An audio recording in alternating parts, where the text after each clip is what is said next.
मेरी प्यारी बहनों, हमारा जो काम है आंगनवाड़ी, इस नाते से जो बच्चों की सेवा हम करते हैं, बच्चों की देखभाल करते हैं, अपने आप में एक बहुत महत्वपूर्ण काम है। अपने समाज में जो माताएं अपने बच्चों को, कई बार कामकाजी महिलाएं होती हैं, घर पर छोड़ सकती नहीं है, उनकी देखभाल करने वाला भी कभी नहीं होता है कोई। और वैसे भी सरकारी आंकड़ों के हिसाब से जो बच्चे हैं, खास करके 6 वर्ष से कम आयु के, उनका कई बार स्वास्थ्य की दृष्टि से, सुरक्षा की दृष्टि से, न्यूट्रिशन की दृष्टि से बहुत ध्यान रखना होता है। इसीलिए भारत सरकार की योजना, जिसमें आंगनवाड़ी का एक प्रारूप ये बनाया गया, जिस आंगनवाड़ी की देखरेख करने के लिए वहां एक आंगनवाड़ी कार्यकर्ता और एक सहायक और उन सबको सुपरवाइजर के नाते देखरेख करने वाली हमारी बहनें, एक बहुत बड़ा जाल देश भर में ये फैला हुआ है। अपने प्रदेश में भी 25,000 से ऊपर ये आंगनवाड़ी इस समय काम कर रही हैं। इन आंगनवाड़ियों में कहने को तो ये आंगन है, लेकिन इसका महत्व एक माँ समझ सकती है कि माँ बच्चे को प्रारंभ में पालती है और पालने के साथ साथ जैसे ही वर्ष 2 वर्ष का होता है तो वो पहले रेंगने लगता है और बाद में आंगन में जाकर के खेलने लगता है। आंगन का महत्व उस बच्चे के लिए बहुत महत्वपूर्ण होता है, जिसको सीमाओं में भी रखना होता है, उसका पालना पोसना भी होता है और उसकी पूरी सुरक्षा भी करनी होती है। तो इसी प्रकार से हमारा जो परिसर है आंगनवाड़ी, इसमें उस गांव के, उस मोहल्ले के जो छोटे बच्चे 3 वर्ष से 6 वर्ष तक के, वो हमारे आंगनवाड़ी में आते हैं और उन आंगनवाड़ी के अंदर उनकी देखरेख हम भी एक ममता के साथ, प्यार के साथ वैसा ही करती हैं जैसे एक माँ अपने बच्चे के लिए करती है। एक संवेदनशील बहन इन बच्चों का किस प्रकार से ध्यान रखती है, वो एक माँ ही समझ सकती है।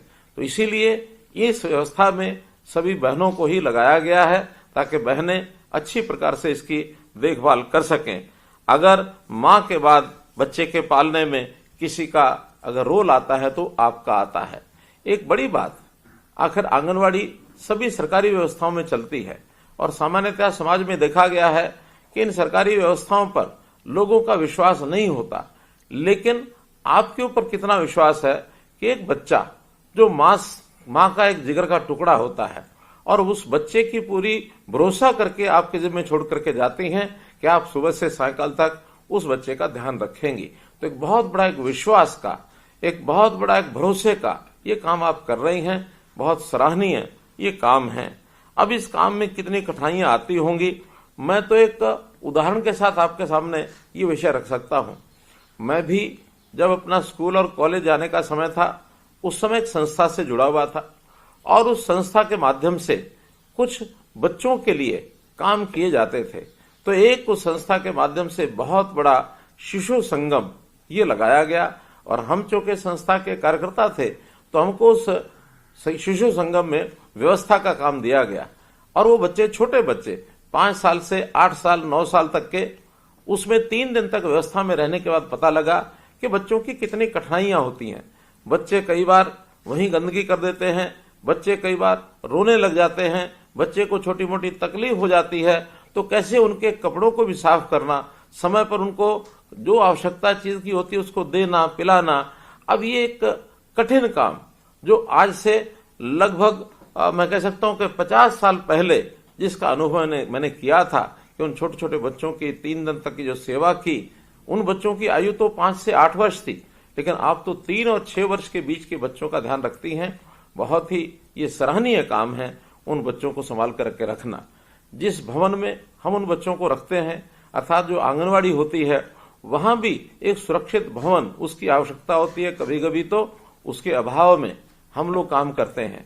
कभी उसकी छत खराब होती है, कभी वहां लाइट नहीं है, तो कभी वहां प्रकाश की व्यवस्था, कभी पानी की व्यवस्था नहीं है, कभी वहां शौचालय नहीं है। हालांकि सरकार की ओर से इन सब चीजों का ध्यान रखा जाता है, फिर भी हजारों की संख्या में आंगनवाड़ियां, कहीं ना कहीं तकलीफ तो आपको जरूर आती है, फिर भी उसमें से आप रास्ता निकालते हैं। तो निश्चित रूप से ये जो बचपन को संभालने वाली और तराशने वाली आंगनवाड़ी कार्यकर्ता, इनसे आज मैं बात कर रहा हूं, मुझे बहुत प्रसन्नता हो रही है और आपका मैं अभिनंदन करता हूं। वैसे बच्चों के बारे में अगर विचार करें तो एक बच्चा आज का बच्चा है, कल का वो एक नागरिक है, हमारे भविष्य का वो एक नागरिक, देश को कहीं भी आगे बढ़ाने वाला, समाज को कहीं आगे बढ़ाने वाला। बचपन में कुछ नहीं पता होता, लेकिन बचपन में जैसी उसकी परवरिश हो जाए, जैसे उसको संस्कार मिल जाए, जैसा उसका ज्ञानवर्धन हो जाए, जैसा उसका शरीर बलशाली हो जाए, तो वही बच्चा आगे चल करके एक अच्छा नागरिक बनता है। तो अच्छा नागरिक बनने के लिए नींव मजबूत होनी चाहिए, और उस नींव को मजबूत करने के लिए आप जो उनका काम कर रहे हैं बहुत ही सराहनीय है। उनके पोषण की आप व्यवस्था करते हैं। इस पोषण व्यवस्था के लिए भारत के प्रधानमंत्री जी ने जो पोषण अभियान चलाया, उस पोषण अभियान चलाने के अंदर बहुत सा सामान वो आपको दिया जाता है ताकि आप बच्चों को पका करके उस सामान को खिलाएं। जो बच्चे आते नहीं है, घर पर रहते हैं, उनके घर पर उस भोजन को आप पहुंचाते हैं, और उस पोषण के व्यवहार के साथ साथ उनका सारा एक प्रकार से बच्चे का नाप तोल, उसका कद कितना हो गया, उसका वेट कितना हो गया, फिर उसको टीकाकरण भी किया जाता है ताकि उसको कोई प्रारंभिक जो बीमारियां लगने वाली हैं वो बीमारी भी न लगे। इस काम को भी आपको लगातार जो है उनके लिए वो करना पड़ता है। बच्चों को सफाई, ये सफाई सिखाने का काम ये भी आखिर उन बच्चों के लिए करना पड़ता है, और बच्चे सफाई कैसे रखें ये भी सिखाना पड़ता है, क्योंकि बचपन में जो आदत, जो संस्कार बालक की हो जाए, जीवन भर वही रहता है। जापान के विद्यालय का मैं आपको उदाहरण देता हूं। जापान में जब भी बच्चा अपने प्राथमिक शिक्षा ग्रहण करने के लिए ऐसे शिशु वाटिका में जाता है, तो वहां सबसे पहले जहां वो बैठता है वहां उसके आसपास जगह साफ है कि नहीं है, जिस बैग को वो लेकर के वहां जाता है उस बैग साफ है कि नहीं है, वहां जहां बैठता वहां का फर्श और दीवारें साफ है कि नहीं है, उसको पहले चेक करने के लिए लगाते हैं। अगर ज्यादा स्वच्छता यानी अस्वच्छता है, गंदगी है, तो वहां के कर्मचारी साफ करते हैं। लेकिन अगर छोटी मोटी व्यवस्था है, उन बच्चों को ही कहा जाता है कि बेटे अपने आसपास की जगह को साफ रखिए। अब ये कोई काम नहीं होता, लेकिन एक संस्कार होता है कि बच्चों को स्वच्छता कैसे रखनी है। बच्चा अपना नाखून काटता कि नहीं काटता है, बच्चा कपड़ा पहन के आया है तो वो साफ है कि नहीं है। उनके माता पिता को हम बुलाते हैं, बताते हैं कि आपके बच्चे को साफ रखना है तो घर से सफाई करके उसको साफ तैयारी करके भेजिए। तो एक संस्कार के नाते से ये बहुत बड़ी चीजें आप बच्चों के लिए करते हैं, क्योंकि बड़ों को समझाना ये बड़ा आसान है, लेकिन बच्चों को समझाना ये कहीं कठिन है।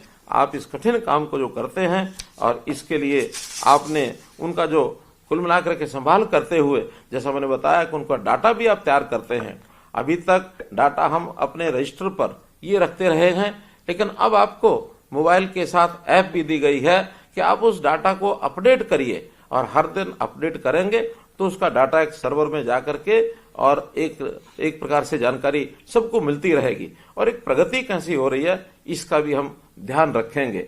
तो कुल मिलाकर आप बच्चों का ध्यान रखते हैं, उन बच्चों की प्री स्कूलिंग एक्टिविटी, खिलौने आदि से खिलाना, खिलौने बनाना, ड्राइंग करवाना, पजल गेम्स आदि ये सब सिखाना, ये उनके गुणों में वृद्धि करती है, और भविष्य एक अच्छी नींव के साथ आगे बढ़े। तो आप जैसा बच्चों का ध्यान रखते हैं, निश्चित रूप से सरकार वो भी आपका ध्यान रखती है। आपकी भी कोई कठिनाई हो उसको सरकार निश्चित रूप से और ठीक करती है। बच्चे तो जैसा देखते हैं वैसा वो सीखते हैं। एक बार एक कहानी के माध्यम से अगर इस बात को समझना हो तो एक माता पिता अपने बच्चे को बैठे हुए ड्राइंग बनाते हुए देख रहे थे, और बच्चा एक कागज लेकर के अपनी जगह बैठे एक पेंसिल से कागज के ऊपर ड्राइंग बना रहा था। सेंटर में, कागज के सेंटर में वो बड़े बड़े डिब्बे, एक डिब्बे के साथ दूसरा, दूसरे का तीसरा, तीसरे का चौथा, ऐसे वो डिब्बे बना रहा था, और डिब्बों में भी लाइनें खींच रहा था।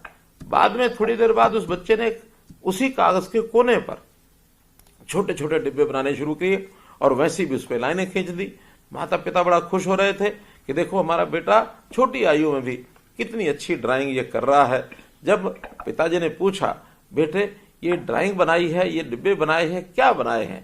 कहने लगे, पापा जब मैं बड़ा हो जाऊंगा तो मैं बड़ा होकर के एक बहुत बड़ा मकान बनाऊंगा, और ये जो मैं बड़े बड़े डिब्बे बना रहा हूं ये बड़े बड़े कमरे होंगे, और इन कमरों में एक मेरा सोने का कमरा होगा, एक बच्चों के पढ़ने का कमरा होगा, एक जो अतिथि आते हैं अतिथि कक्ष होगा, ड्राइंग रूम होगा। इस प्रकार से सारे उसने कमरे बना करके डिब्बों के माध्यम से बताया। पिताजी ने पूछा ये कोने में ये जो छोटे छोटे डिब्बे बनाए ये क्या हैं? तो उन्होंने कहा कि पापा पापा जब मैं बड़ा हो जाऊंगा तो आप बूढ़े हो जाएंगे, आप और माताजी जब बूढ़े हो जाएंगे तो इन छोटे कमरों में रहेंगे। पिताजी बड़े हैरान हुए कि बेटा हमारे लिए छोटे कमरे क्यों? उनका देखिए अब आप बड़े मकान में रहते हैं और आपके मम्मी पापा जो मेरे दादा दादी हैं वो मकान के कोने में छोटे छोटे कमरों में ही तो रहते हैं। जब वो छोटे छोटे कमरों में रहते हैं तो जब आप बूढ़े हो जाएंगे तो आप भी उन छोटे कमरों में रहेंगे। देखिए किस प्रकार से बच्चे ने अपने उस व्यवहार को, माता पिता के व्यवहार को कैसे परखा, कैसे जाना, जो उसके मन में बैठा वही उसने बोलना शुरू कर दिया। तो अर्थात बच्चे जो होते हैं ये कोरी स्लेट होते हैं। बच्चों को तो जैसा देखेंगे, जैसा आप सिखाएंगे वही बच्चे सीखते चले जाएंगे। हमने बचपन में गाना सुना था, बच्चे मन के सच्चे सबकी आंख के तारे। बच्चों का कोई द्वेष नहीं होता, बच्चे हमेशा एक दूसरे के साथ खेलते रहते हैं और बच्चे जो मन में ठान लेते हैं उसको पूरा करके छोड़ते हैं। जब तक पूरा ना हो तब तक वो जिद भी करते हैं। ये बच्चों की बहुत चाहे छोटी बातें हैं लेकिन हम सब के लिए भी सीखने के लिए पर्याप्त हैं। तो बच्चों की दुनिया, बच्चों का इस संसार जितना खुशहाल होगा, जितना सुखी होगा, जितना इनका ध्यान रखा जाएगा, उतना अपने देश का जो भविष्य है वो उज्जवल होने वाला है। इन सब बातों का हमने ध्यान रखना है। जैसा मैंने बताया कि आप सब बच्चों का इतना ध्यान रखते हैं, ख्याल रखते हैं, तो आप सबका भी ध्यान रखना, ख्याल रखना, ये हमारा सरकार के लोगों का ये काम है। तो उस नाते से मुझे जो बताया गया कि आपकी जो सरकारी व्यवस्था है उसमें कुछ थोड़ा और अच्छी व्यवस्थाएं करने के लिए योजना कुछ होनी चाहिए।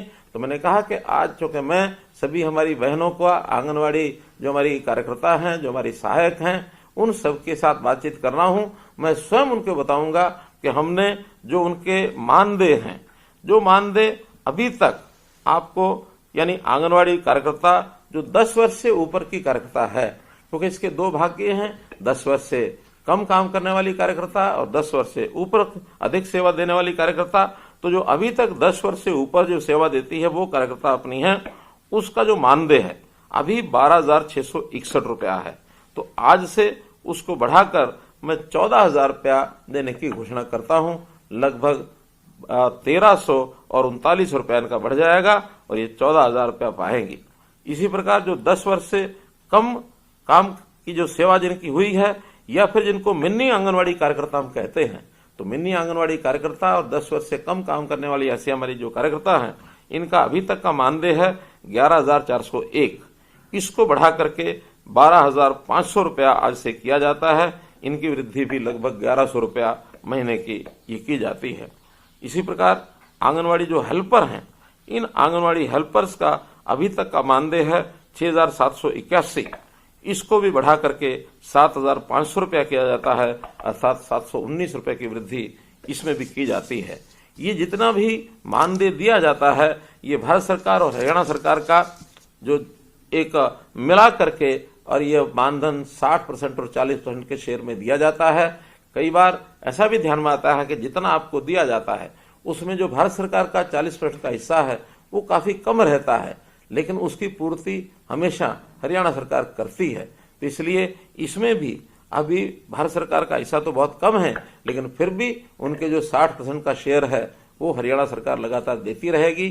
कभी भी भारत सरकार से का 60% में कमी रहेगी तो हरियाणा सरकार देती रहेगी, और अपना 40% हरियाणा सरकार तो हमेशा देती ही है। ये भी आपकी जानकारी के लिए मैं बताना चाहूंगा।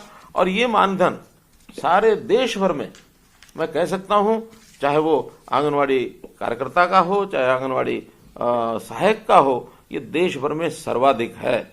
इसलिए सर्वाधिक मानधन देने वाला हरियाणा देश का पहला राज्य है। ऐसे 32 राज्यों की इस मानदेय की जानकारी ये मैं आपको दे रहा हूं। मुझे ये बताते हुए भी खुशी हो रही है कि आपकी पदोन्नति के द्वार ये भी खोल दिए गए हैं। अब हमने 25% पद सुपरवाइजर के लिए ये आप में से ही भरे जाएंगे। उसकी भी फरवरी 2024 में एक छोटी परीक्षा होगी। योग्य जो बहनें हैं वो सुपरवाइजर के पद पर भी 25% की संख्या में उसमें जा सकेंगे। ये हम पहली बार कर रहे हैं और ये एक छोटा परीक्षा का जो एक कार्यक्रम है उसको लेकर के किया जाएगा। इसी के साथ रिटायरमेंट के समय भी हम कुछ सम्मान राशि ये पहले आपको देते थे। अभी तक आंगनवाड़ी जो वर्कर हैं और आंगनवाड़ी हेल्पर हैं उनको 1 लाख रुपया और 50,000 रुपया ये दिया जाता था। अब वर्कर जो हैं यानी कार्यकर्ता हैं उन कार्यकर्ता को 1 लाख की बजाय 2 लाख रुपया दिया जाएगा यानी रिटायरमेंट के समय, और जो हेल्पर हैं उनको 50,000 रुपये की बजाय 1 लाख रुपए की राशि दी जाएगी, अर्थात ये दोनों को डबल कर दिया गया है। इसी प्रकार वर्दी भत्ता भी अभी तक 800 रुपया दिया जाता था, अब इसको बढ़ा करके 1500 रुपया वार्षिक करने की मैं घोषणा करता हूं। गांव के अंदर हम लोगों ने बाल वाटिकाएं यानी सरकारी स्कूलों में जो हमारे जितने भी आंगनवाड़ी हैं उनको नाम पहले दिया था हमने प्ले वे स्कूल। अभी उनका नाम, क्योंकि सरकारी जो नई शिक्षा नीति है राष्ट्रीय शिक्षा नीति, उसमें इनका नाम बाल वाटिका कर दिया गया है, तो इन बाल वाटिकाओं का ही नाम रखा है। 4000 बाल वाटिकाएं बन चुकी हैं, अभी आगे और 4000 नई बाल वाटिकाएं जो आंगनवाड़ी हैं, जो अच्छी आंगनवाड़ी हैं, उन्हीं को उसमें कन्वर्ट कर दिया जाएगा। इस प्रकार से मैं तो आपके सामने यही एक विषय रखना चाहता हूं कि जो 1975 में ये आंगनवाड़ी का कार्यक्रम शुरू हुआ था, आज लगभग 50 वर्ष होने को आ रहे हैं। तो इस 50 वर्ष के काल में आप लोगों ने बाल स्वास्थ्य देखभाल, पालन पोषण, शिक्षा आदि इसके अंदर जो योगदान दिया है, ये आंगनवाड़ी कार्यकर्ताओं का एक प्रकार का उनकी एक सराहना मैं करता हूं, उनका मैं आभार व्यक्त करता हूं। और इस काम में हमेशा बहुत से काम की जो अपडेट है, इस काम में कुछ न कुछ वृद्धि भी होती रहती है। तो उस वृद्धि के समय, उस अपडेट के समय जो जानकारियां और आगे बढ़ानी होती हैं, उनको भी आप हमें सुझाव के रूप में जरूर देते रहेंगे। और जैसे जैसे आप सुझाव देंगे उन सुझावों के ऊपर हम काम करेंगे। हमारा उद्देश्य हमारी जो भविष्य की पीढ़ी है, हमारे आज के बच्चे हैं, उनका पालन पोषण अच्छा कैसे हो, और उसमें जो भी कोई योजनाओं के अंदर कोई अड़चने आती हैं, उन अड़चनाओं को हम दूर कर सकें। तो इस प्रकार के इस काम में आपको आज मैंने आपसे जो बातचीत की है, आपने इसमें अपनी इस बात को साझा किया है।